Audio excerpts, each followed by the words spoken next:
So this is the chin up, and for this exercise, it differs from the pull up in that your palms are going to be facing towards you.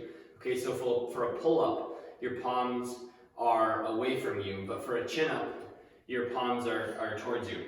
Now, just to start, you're going to want your hands about shoulder width. Okay, with a pull up, you go a little bit wider usually, but with the chin up, you're going to go at about shoulder width.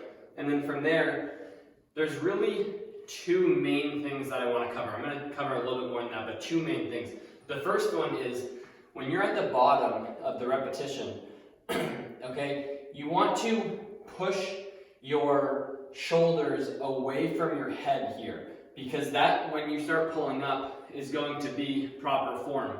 What you don't want to do is have your shoulders up by your neck and then start rowing and then start pulling from here, because that's going to engage your traps and kind of the muscles up here, which we're not trying to work out with this movement. So again, from the back, you might be able to see this better. So from here, you just want to pull your shoulders off your neck, and then you row or pull. That's going to be the start of the pull-up.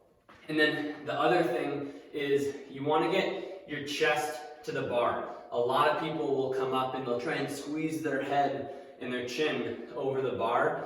Instead, you want to get your chest to the bar. Notice how my head isn't moving. You don't want to try and squeeze your chin over the bar, because that's going to break down your form and use muscles that we're not trying to use, and it's just not correct form. So there's a couple other things I want to touch on. When we're doing repetitions of pull-ups, we want to go all the way down, all the way up. So we start from the bottom, we go all the way down to our chest almost at the top, towards the bar, all the way down, all the way up, all the way down. You don't want to stop your repetitions short, because that's not using the full range of motion. And the other thing is, we want to keep our body nice and tight. Now, this pull-up bar is pretty low, so I can't show you that exactly, but normally when the pull-up bar is a little bit higher, keep your core tight, keep your legs tight, and that's going to, just like with a push-up, you want to keep everything tight. That's going to provide a good foundation to pull from. So you keep your core tight, your legs tight, and they would be out in front of you a little bit, and then you pull up from there. So yeah, that's the chin up.